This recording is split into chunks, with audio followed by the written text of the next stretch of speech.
Ya Allah, pinuke ngono kok sedih lho le Mas. Sugeng dalu.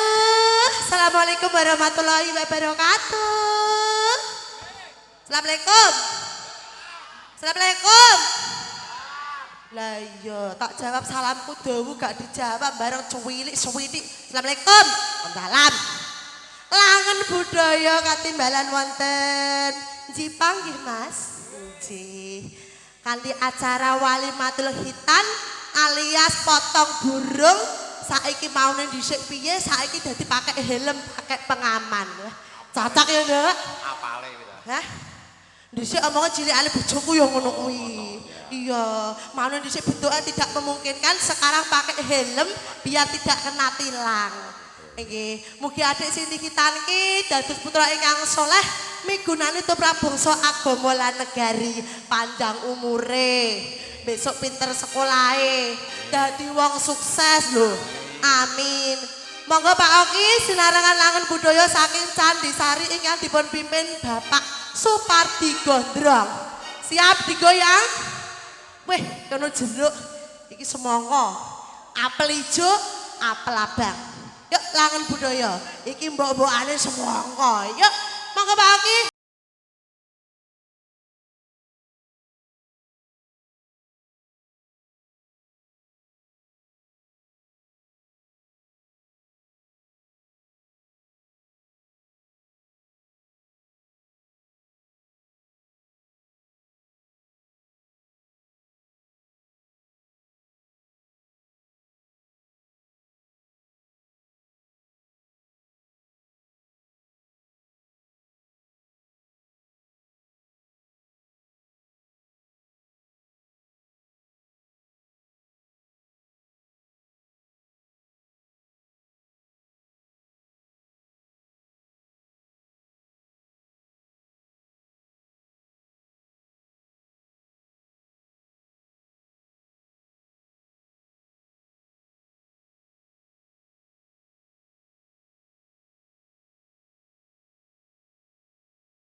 Indah pada waktunya semua itu pasti berlalu ya Tondo.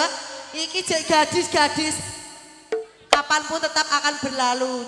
Wis duwe mau mandi bojo kaya Mas sing durung Joko, saiki dadi Joko ya Pak Dikempul ya. Ya ada hati cantik bidodari saking Langen Budaya menghibur kagem panjenengan sami spesial warga Jipang khususipun Bapak Manggugati juga ada yang ditankan. Yo ada Mbak. Ini sing lembu kok sing cilik sik ya. Ayo Ma, Ima. Langen Budaya.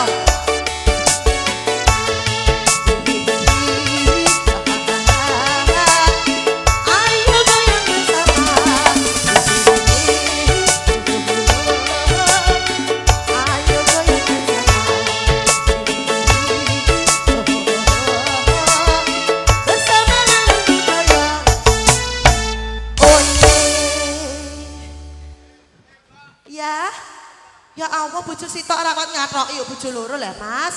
Mbak, protes aku. Apa? Nek aku modern cilik mungil iku lho. Lho sing ngomong cilik kuwi sapa? Oh cilik lan aku ngono lho. Lho aku ndungu cilik mungil lek. Ya Allah. Padahal padha mboke. Malah bededek sakmene gedene lho iki gene ditutup tawon. Lho ngene kok bar poso apate? Apa poso kok mambleguke ngene. Mbak Ima. Sayang, nggih. Ditunggu ya bojo loro. Tenang. Iya terima kasih neng kose. Tenan kita. Iki ana welingan Nduk saka Ibu Mbah Uti sing dihitanke nggih to. Mau ngersake langgam ati kesiksa digarap rancak ndak apa-apa. Juga ana wuyung. Nak wuyung kan aku roh nek kowe iso. Hah? Dodok nak ra iso? Dodok. Mulai aku Mbak ra iso aku. Ya Mbak Ima apa? Koleksi atau lagunya? Lho Mbak ngaturi. Oh bojo loro. Ya aku le Beb. Bojo loro nek sitok lembu-lembu ngene. Ora satu kasur empruk ya. Kita angger janjine disawer, Mbak. Iya, Mawar Putih ditunggu. Jenengan ngadeg mriki to kenalan riyin. Oh bagus ngono kok mau disoting. Nanyekno sik sampean maju. Oke. Yuk Papa. Papa Ohi. Bojo loro. Langen Budaya.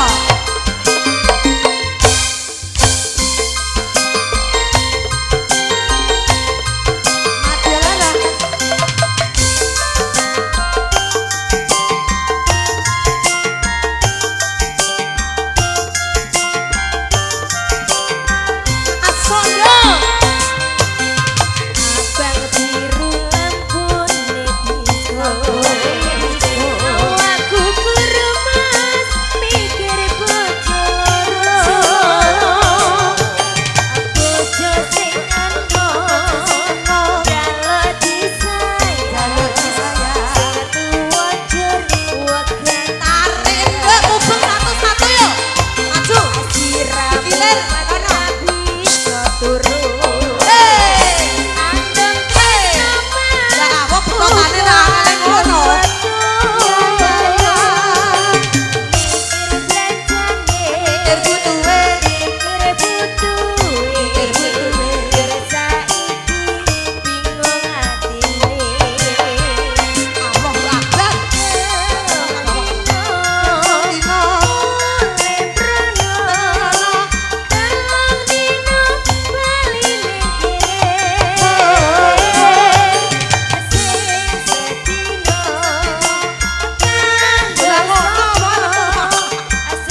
matur suwun ya, Beb. Kok ya pas men lagumu bojo loro nyawer kok ya 2000 pas lho. Gumun iki mau direncana kok omah mesti. Lah ngono ki mbok noleh tambah siji dadi 20.000. Makasih ya, Beb. Hah? Lah yo kok yo pas men kok yo pas lagune bojo loro 2000 lah ping are. Makasih nggih. Monggo permintaan bojo loro ya apa jambulmu le. Hah? Sing ndi? Wani pira? Hah? Lah rekaem sunate rong mari mek bojo. Hah? Jajal lek mari ning tak syuting. Andalan budaya monggo ya bersama Mbak Hera.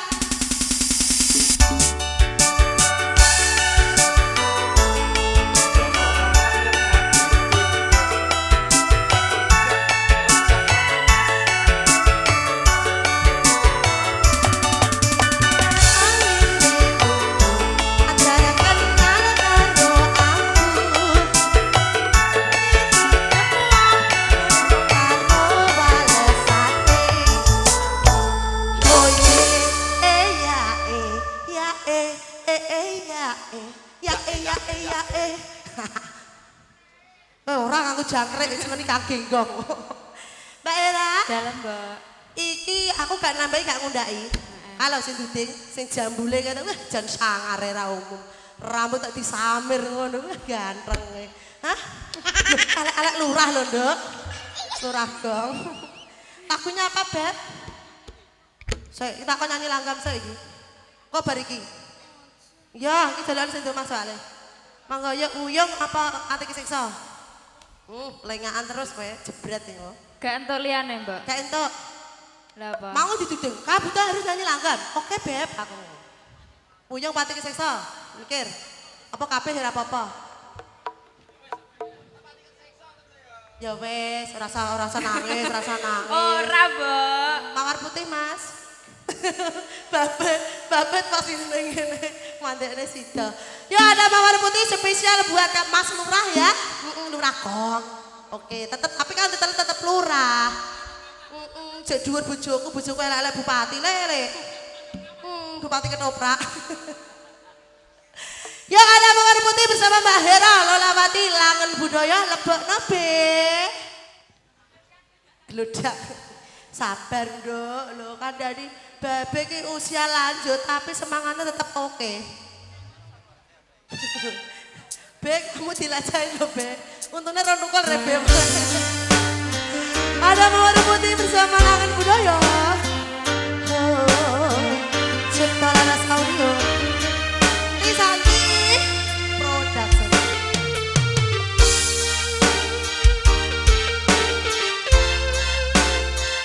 Mati Laras.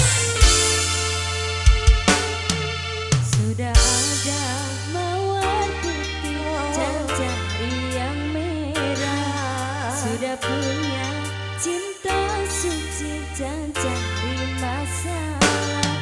Mahkota cintaku berikan menasari janganlah bimbang. Jaga, setia.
tapi selamanya tidak akan putih.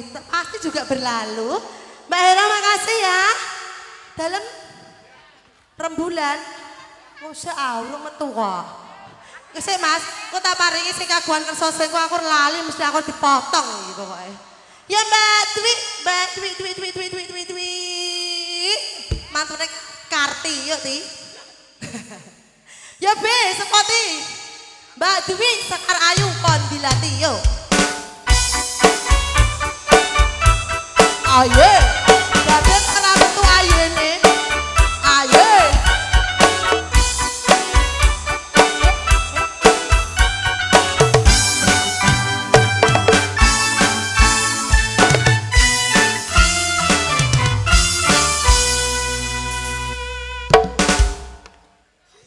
Ayo hati. Mbak ngomong-ngomong mantune sama. Allah mantune lek Karti. Ngono ki entek aku jek perawan gombok. Hah? Entek jek perawan ngono lho. Perawan semedeng iki. Perawan kok semerot ya apa? Anda iki diparingi langgam siji mengko ditutuke bundutan saking masa ada rembulan. Yuk, ada langgam wuyung. Lali aku, Mbak. Lali kok dieling-eling. Ya apa kuntet. Dewen dilontong dhewe buka arek ya lontong kuwi lho. Monggo Be. Oh, versi gamelan langgam wuyung. Mengko terus digarap ala sera. Monggo. Ya lek Jepang langsung le. Spesial kagem Eyang Putri. Adik sing dikitamke. Monggo Mas, wonten wuyung. Ya apa Mas Lurah? Mas Lurah. Ya mlenyak tenan. Monggo. Langan budaya sumangga wonten langgam wuyung. Nyokek mania. Iya.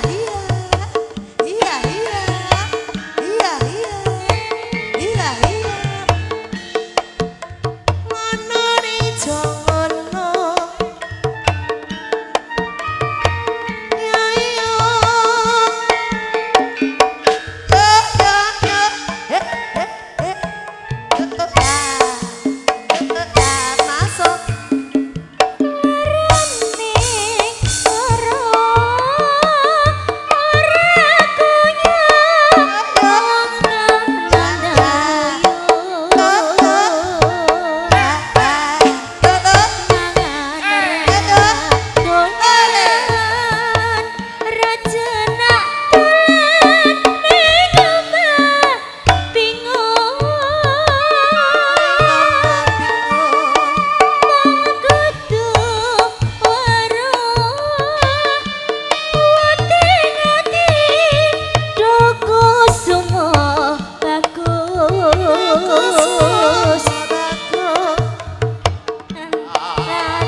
Gedrok sedina rong metu.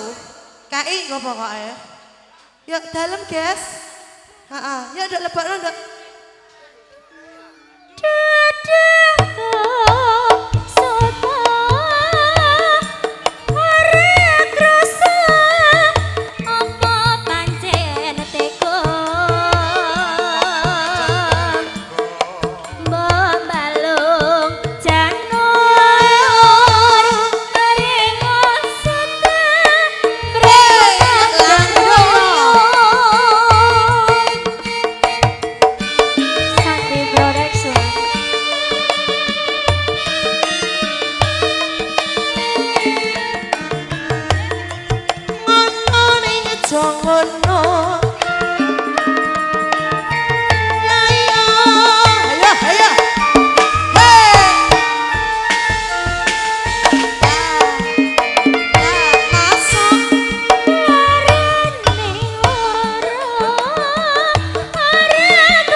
Mergo murai pol ya roh mene ya Allah.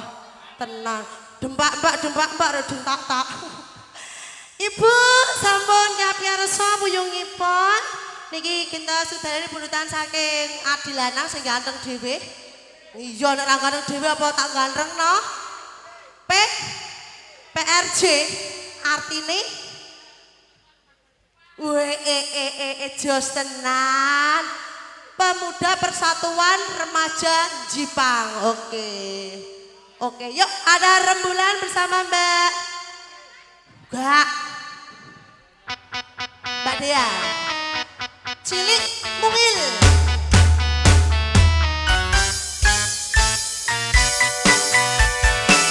Ayo, tangan dulu ya.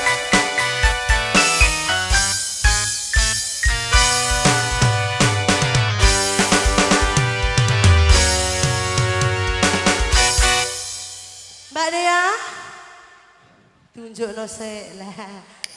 Maju sidik sayang. Kowe cilik aja ning nguri, ora ketok nang pojokan colong karo Mas e. Mbak Dea niki wonten pundutan ada rembulan juga ada lewung. Rembulan. Mas, rembulannya wis metu lho. Halo. Ya ngono kuwi megah. Tuh gak apa-apa wi. Iya tenan yakin. Duit 10.000 kurang kuwi gak genep lho tenan. Iya, ya ada rembulan sama Mbak Dea. Nanda. Masih bersama. Salah apa? Ngan. Cipta Laras Langan Budaya.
Netramu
karo Kang Mas, atiku mung kanggo Kang Mas.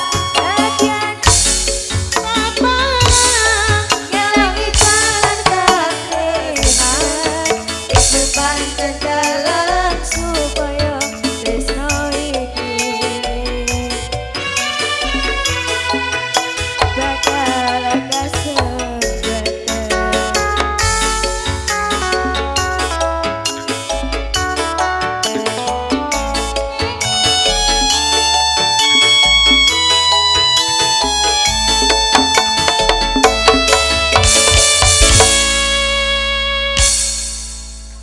Nah, dangdut sudah ganti lewong versi gedrok lah ya Mas. Bayu ben melek nanti Bayu mau. Di? Ya apa lele, wong kok taisonan gumun aku nek salah sithik kok ya galonan lho gumun aku. Yuk bersek Mbak Liwong sakit ki? Yuk Rah Ngadira. Oh Mbak Nadia. Hah? Ya apa saya Rah? Monggo ada Liwong B. Ya versi gedrok lagi. Ah Bayu yang ganteng tenan, ini bayaran akeh dhewe. Oh lah iso ya, wong tak tambahi le 75 ya. Iso ngalah rono isonan gumun aku. Nek saya sithik kaya putus iki lho gumun aku. Apa dadi tanggaku ya ra sida ngono. Sakno to lele. Hah? Sakitnya tuh di sini. Ya ada Liwong versi langan budaya mengki sing urung nyanyi siji loro telu. Ya 3 lagu karo tadi bendarane. 3 lagu. Ada Liwong langan budaya, masukin B. Yuk maju.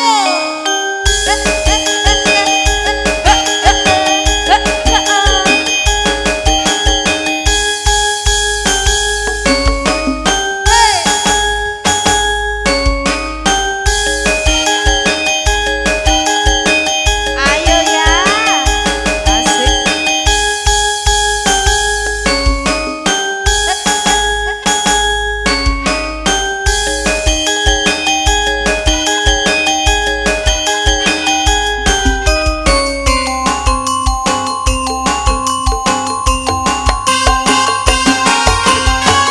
Langen budaya.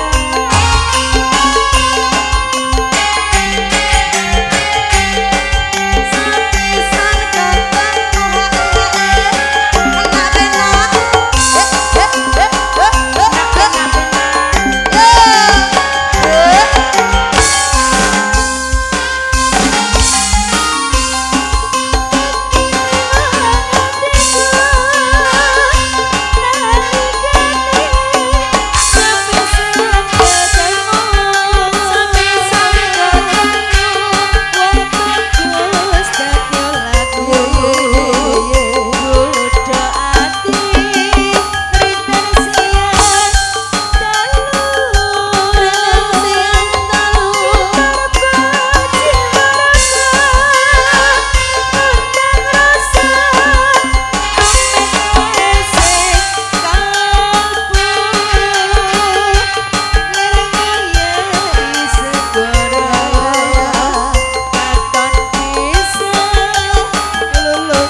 kuwi ya divariasi ya dilejer. Sitok ana sitok rene ben bagus ngono. Sabda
kok sampai ngene kok entek. Ya dah. Sabda pati tarana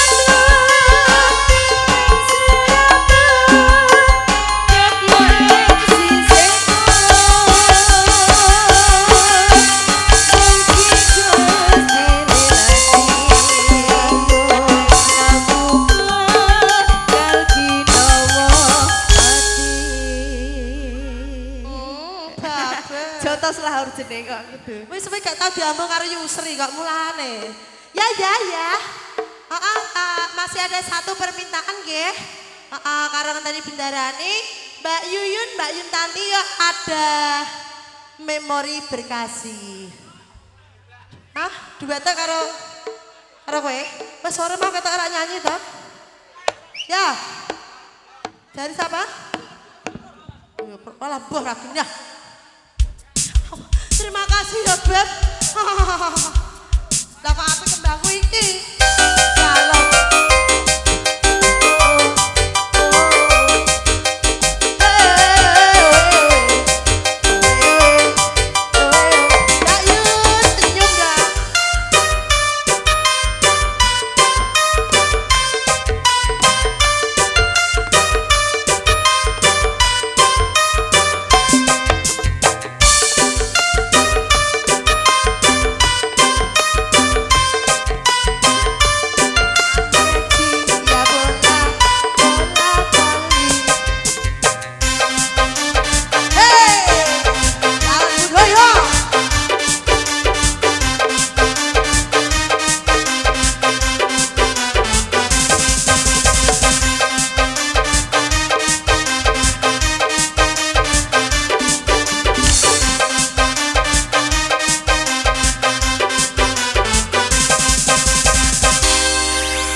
ijo lagu andeji ya bola boli ya guys.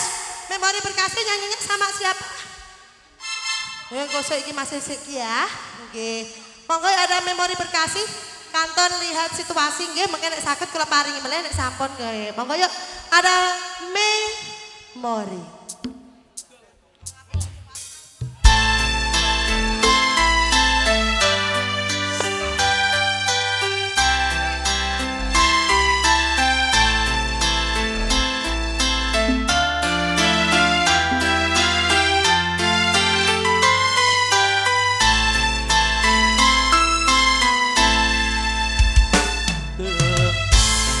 Coba meminta kasihmu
Suwun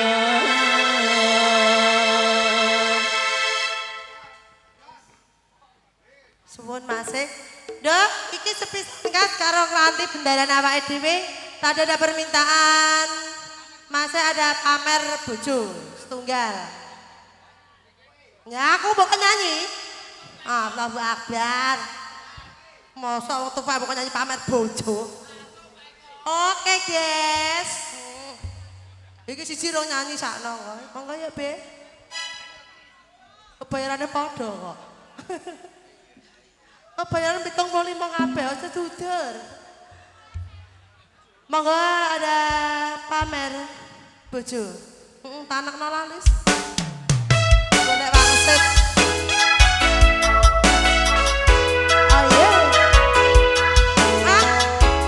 Aku kan nyanyi. Iya, ini pamer bojo. Kalau saya pamer uang.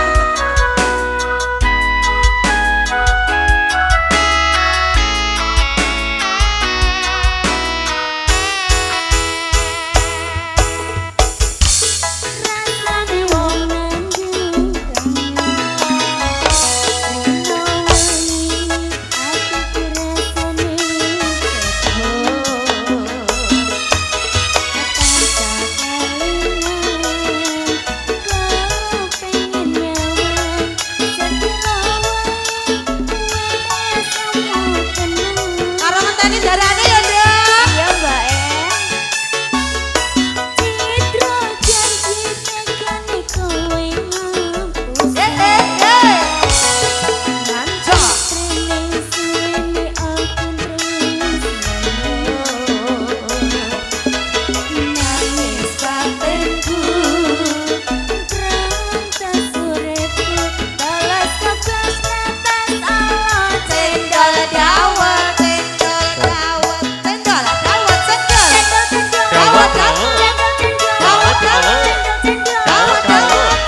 Tontonane lho, aku jogetan nganti gembrobyos kok sok.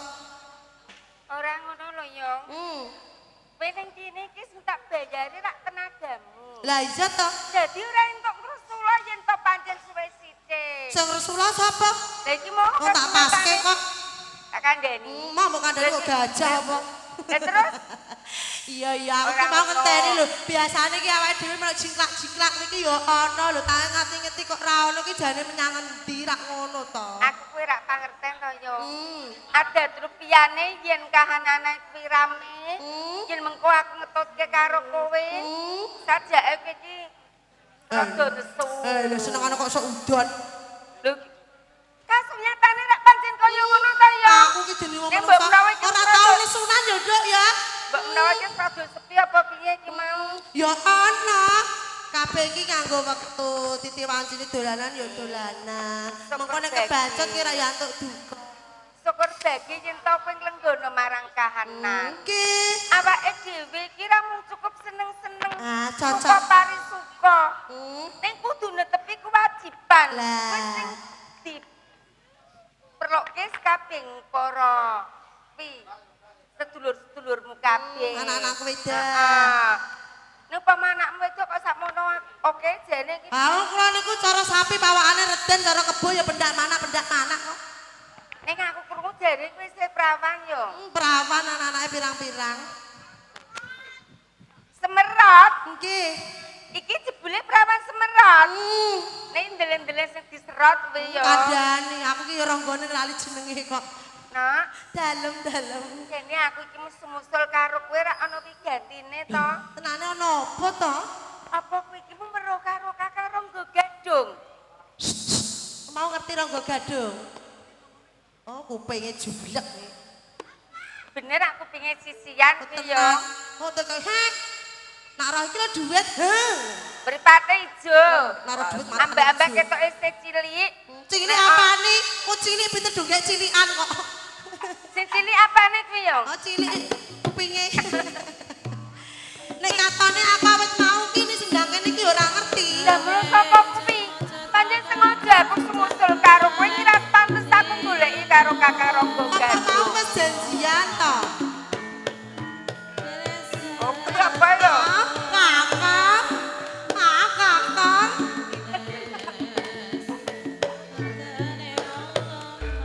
Kok tengengesan rumangsamu Ora bidangamu. ngono lho, bocah kok baguse kok ngene. Lanang ora bagus biyen mulono. Nak wedok ki ayu nak lanang ra bagus. Bocah kok baguse kok ngene iya. ya. Aku kok memel. Terus nah yo. Senengane kok sok. Aku mulai lho yo. Ele, utang. Bojoku ra cemburu to. Rekake. Terus sapa wong sing ora sujono? Weruh katresnane kok rongkal-rangkul kok cedake kok plak sajake. Ora ngono, Ronggo Gadung ki apaku to? Ya aku ngerti. Tak ponakan to. Ponakan. Ponakan gak pusat mendhuwur. Lah sing pusar mengisor? Penakan. Oh lambemu. Sing muni penakan kowe kok. Oh sing marahi yo kowe kok. Wong aku birik-birik kowe malah banter. Iki gandeng wis ketemu ning papan kene rak wis petuk to. Aku dadi wong tuwa ya kudune ngrumangsani lan nggono. Awake dhewe ya do mulih. Nah Penakan. kono ponakan kene awake ya penakan. Penakan. Kae kumbane sertifikat kae digawa kae. Padha nyambut gawe sing durung rampung gaweane. Rampung ke. Kumbane dolane lho ya. Kumbane digawa. Ah kumbane sarunge bojomu kok. Bojo piye? Nggone pakmu. Adiragapati. Kakang Ronggo Gadung. Ya sing gedhe pangapuramu wong ayu mergo. Nggonku cedhak ana ing sendang kene raja Talat Sawetara. Mergo akeh pegawean sing kudu tak rampungake. Ora dadi boyo pangapa Kakang. Salah bener lan luput wis dadi sandangane wong urip. Dadi wong urip kuwi ra sing sempurna. Kan bedane marang Kakang Ronggo Gadung. Ing kene aku ora bakal ngluputke lan maido karo sampeyan Kakang. Tenan. Kuwi tenan.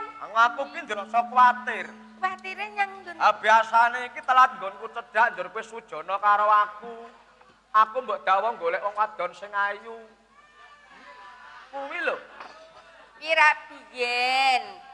Rikalane awake dhewe iki lagi sambung katresnan. Aku lan sampean kira wis sawetara suwe anggone sambung katresnan. Dadi rasa sujana, Subriya lan liya-liyane iki wis tak ilangke kok Kakang. Anak saiki malah ora mung sambung tresno. Malah wis pakon kuwi kira dadi bojoku. Lah mula saka kuwi. Lagi wae bar dadi nganten anyar. Lho ra iya to? Dadi Sujana lan Subriya kuwi ora perlu ndadak dibajutke. Mundak mengko anggone omah-omah kuwi ora bakal tentrem. Ngene lho Raga Patmi. Piye Kakang? Jane mono nggonku cedhak ning sendang iki mau mung aku kepengin ketemu kelawan kowe. Aku ki kangen karo swaramu. Aku ki mbok dikeki rengeng-rengeng. Kaya ayem rasane atiku. Apa kuwi ngono kuwi ra tiba kasa balen? Apa kasa balen? Sing pari kudune sing mbuktekke lan rengeng-reng utawa ura-ura ki dudu aku ning sing kudune ra sampeyan. Ngono kuwi jenengku walik. Apa to bedane antara ning kakung lan wanita? Wong wadon lan wong lanang. Yen to ing kene sampean gedhe cilike nodi karo aku. Iya no. Dianggep yen to aku kira tresno karo sampeyan. Kang. Nadyan to ing jagat iki akeh wong lanang sing bagus. Gagah piteksa. Ning mung siji sing bisa ngratoni atiku. Sapa kuwi Raga? Ayo mung siji sampeyan. Iya. Dadi kene sampe ra perlu nodi karo aku, Kakang. Aning Gadung. nak ning pengarepane Rangga Gadung ki ngendika sing kaya ngono. Ning sanggure Rangga Gadung kekek ana wong lanang, bagus sing luwih Rangga Gadung. Dur kepilut lho. Mergo Rangga Gadung ora ngerti. Dadi cilik gedene sampe ora percaya. Iya. Lah sing kudune ra percaya karo sampean ki ya malah aku lho, Kakang. Aku. Ayo sampean bae. Gentenan lho ya. Wong keplok ibarat iku kudu wong loro lho. Tangan siji ra iso. Rasa muni. Rasa muni. Yen ora tangan loro. Iya. Ane yo ndeleng-ndeleng biasane tangan siji lah yo iso muni. Mustikane ngajakan. Cocok ora Pak larase Pak? Raya.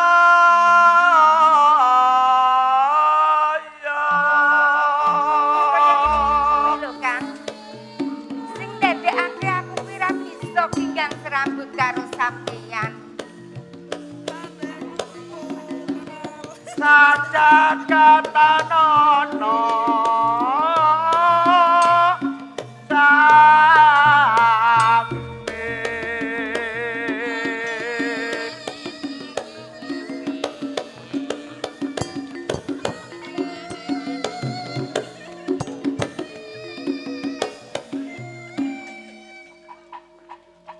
anak ini ki ya kan Jiwa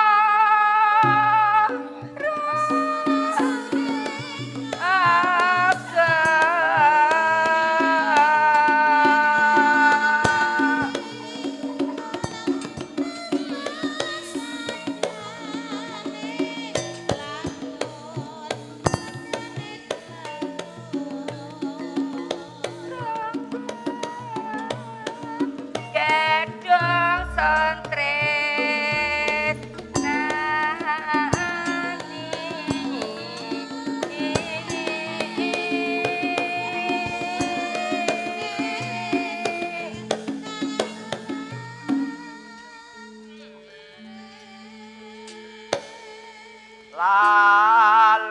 lali tanah aku ora bakal lalekake karo sampeyan Kakang Rangga Gadung.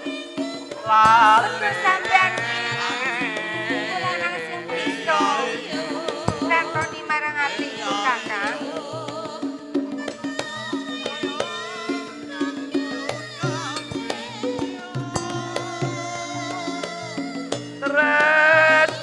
tresnane do nganti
marem rasane atiku sakwise aku krungu pratelamu yen Raga Pati nggone tresna kelawan Rangga Gadun ora mung gelar lair nanging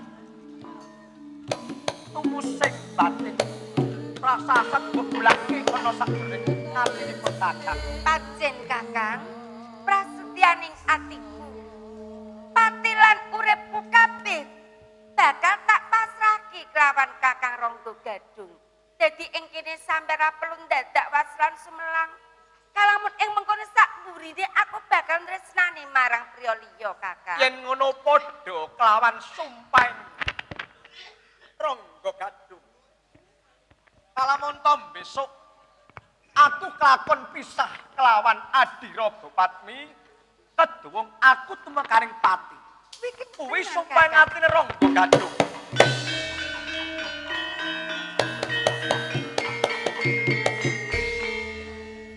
Kakang, Ya, kepiye Raga Patmi? tak ulati wiwit mau. Anggon musul-musul marang aku sak pinggiring sendang. Katone ana pangunek-unek jroning batinmu sing bakal kok blakakake kelawan Raga Patmi. Jene mono napa, Kakang? Kabeh mau pancen bener kandhamu wong ayu. Jane mono aku ora tegel sarta ora mentala bakal palaka perkara sing tak sangga iki. Merga aku kira bisa pisah kelawan kowe Raga Patmi. Intu pancen sampean kira bisa pisah karo aku? Jur ana wewati apa sing kok simpen jroning atimu? Ing kene sampean ati dolan mentala bakal mblakakake ana pengarep aku Kakang Gadung. Ngene Raga Patmi. Lagi wae aku tinimbalan ngersaning Baporsi. Supamandeni. Yen wektu dina saiki aku diutus supaya nyawanake pusaka Kyai Guntur Lawe ngersane Sang Prabu Kertaraja Sajayawardhana ana kraton Majapahit. Dadi cilik gedene ing dina iki sampean bakal tumuju ana ing Praja Majapahit saperlu nindakake apa sing dadi dawe Bapak Guru Supamandrani. Kang, yen to pancen tetela kaya ngono, kanggo ngrumaketake anggone awake dhewe kuwi omah-omah utawa mbangun bale wisma. Becik aku bakal ngetotake marang lakumu. Tak ora ana alane to, Kang. Yen to aku bakal bebarengan utawa saribit tumuju ana ing Majapahit. Jan iki ya prayoga banget. Ning kepiye meneh? Kowe iki ra jejere wong wadon. Nadyan to aku padon ning aku ora paning-taning prajurit. Ya aku Dadi yen to ing mengkone ana sak tenging dedalan kuwi ana apa-apane sing bakal ganggu gawe marang sampeyan lan aku. Cilik gedene aku bisa bebantu karo sampeyan, Kakang. ora Raga Patmi. Rasane atiku ora lila. Aku ora tegel menawa Adi Raga Patmi melu aku tumuju ning Kraton Majapahit. Ora ngerti to. Kraton Majapahit ki adoh. Umpama kowe melu aku mengko ndak ganggu gawe nggonku lumaku. Kok kaya dene bocah cilik wae lho, Kang. Saiki ngene wae Raga Patmi. Mengko nek wis rampung wajibaku, aku wis lakon nyowanke pusaka ngersane Sang Prabu Kertaraja ning Kraton Majapahit, aku tak enggal bali. Ing tenan. Tenan. Aku ora bakal ngapusi. Mula kowe ning omah wae. Baturi Bapak Resi Pandrani, pesake to nek dhewean. Lah aku yen kok tinggal suwe aku piye? Mung sedelo, paling-paling ya 3 dina. Aduh, aku nak sewengi ora mbok keloni mengko aku ora kademen, Kang. Ayo. Aku piye nang iki kewajiban kok. Aku melu ya. Rasa. Aku rasa bisa kok. Apa meneh yen pajar atise kaya ngono kok, Kang. Jan iki ya eman-eman. Ayo. Badan nganten anyar, Pak. Lagi pasar kok tak tinggal lunga. Aduh lah iki. Engko nek aku digrumut liyane lho. Ayo Kang. iki ra usah bediding. Iya. Nak pajarane pera karuang. Ngono aku melu. Lah nek ya. aku ora ngai pajiban, aku dukani bopo. Aku melu. Rasa.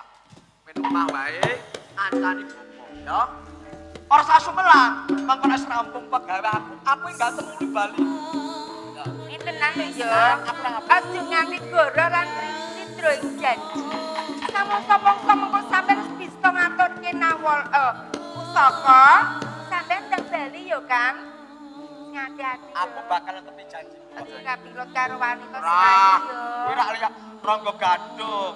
Rangga Gadung ki ora liyane ki mbah kono. Oh, ngono. Heeh, aku percaya kok ya. Aku njaluk sangune esem. Esem lan guyuku mung mligi kanggo sampeyan. Aja nganti kuwatir. Ora goro. Ora, Kakak. Ora ngapusi. Lahir batin. Hati-hati yo Kakang yo. Hati-hati yo Kang. Iki lho kok terus. Ayo kepengin no. Karo Nak bojone ora apa-apa no. Nak rega ninggal mbok rasa lunga. Wajane iki ya abot. Wis yo, aku tak lepas Hati-hati yo Kang yo.